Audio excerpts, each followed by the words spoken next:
Hello, music community, and a special shout out to James Griffiths, the vinyl professor. He recently did a ranking video of this fine album by the Beatles, Sgt. Pepper's Lonely Hearts Club Band, and I promised a response video.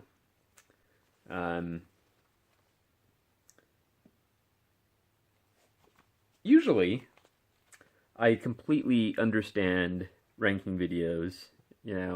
We all have our favorite songs on albums and maybe even some songs that we don't like.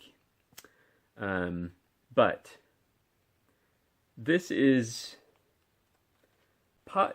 and keep in mind, I don't consider myself a huge Beatles fan. I've grown to really, really, really appreciate, especially their later music. But this album, on most days, is my favorite album by any artist. So, that being said, James did take the time to rank the songs on the album, and some of the stuff I can agree with and understand, how he can rank them, but the whole idea of ranking songs on an album is basically saying that it's not a perfect album. And for me, this being my on most days my favorite album, I couldn't possibly do that. Of course, I do have a favorite song on it. Everybody has a favorite song on this, and for a lot of people, it's the same song. I'll reveal that in a moment. But so basically, here's my argument. There are a handful of albums that I can think of off the top of my head that I consider to be masterpieces, top to bottom, front to back, side A to side B, and this is definitely one of them. So for me, trying to rank the songs on a masterpiece is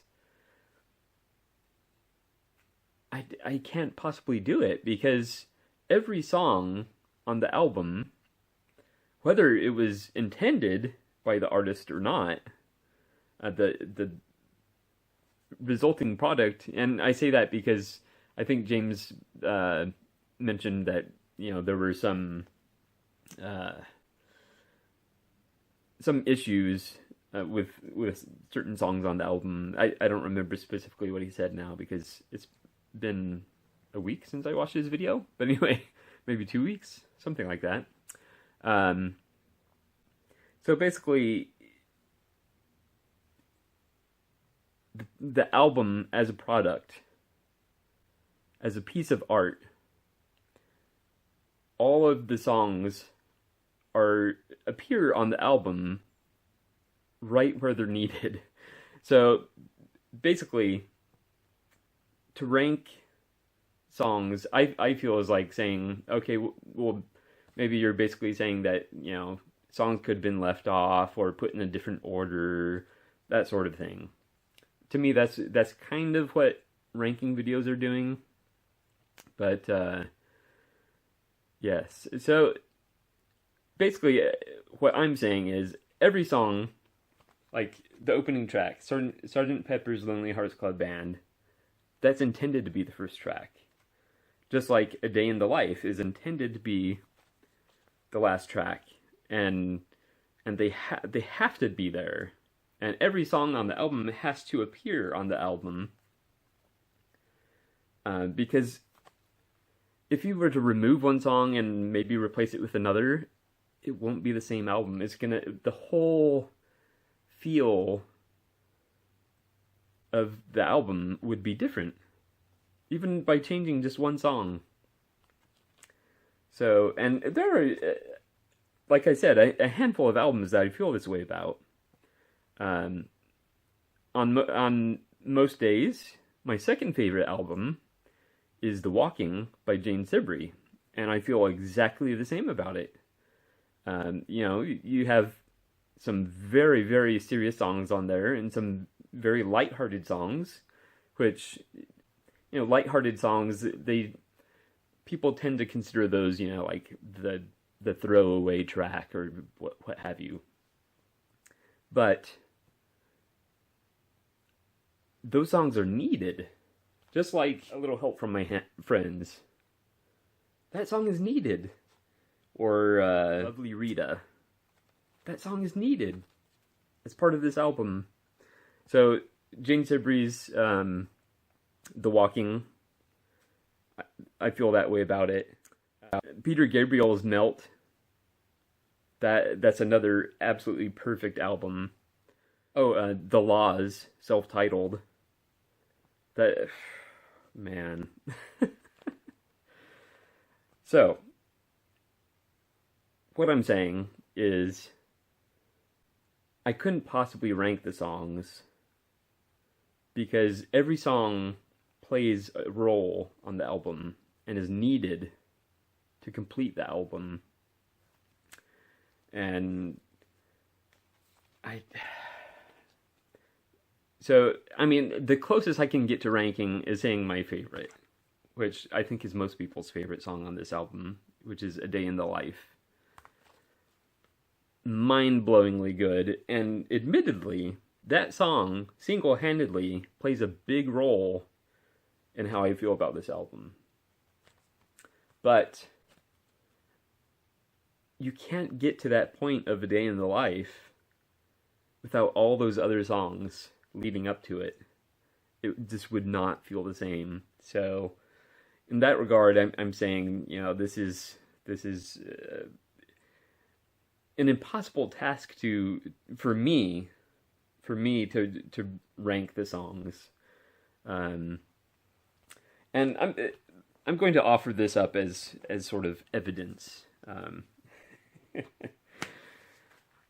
I had the great fortune of attending a very, very special anniversary concert at the Hollywood Bowl, performed by Cheap Trick. They played the album in the exact order in the concert, and I have the DVD and the CD. I'm offering these up as evidence that it's just the perfect album, and basically trying to rank the songs is like looking at a painting and saying, oh, this bit right here is the best bit, and then this over here is not so good, and this is pretty okay, but it could have been left out.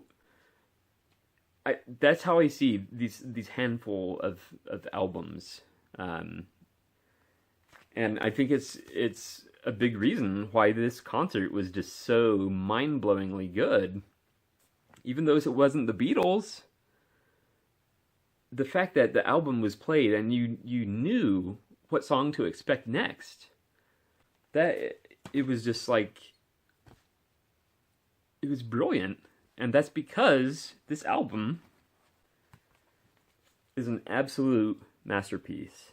So James, although I fully respect your opinion and appreciated the time you took in ranking the songs, I personally, I couldn't possibly rank the songs on this album. I just think it's the absolute perfect album.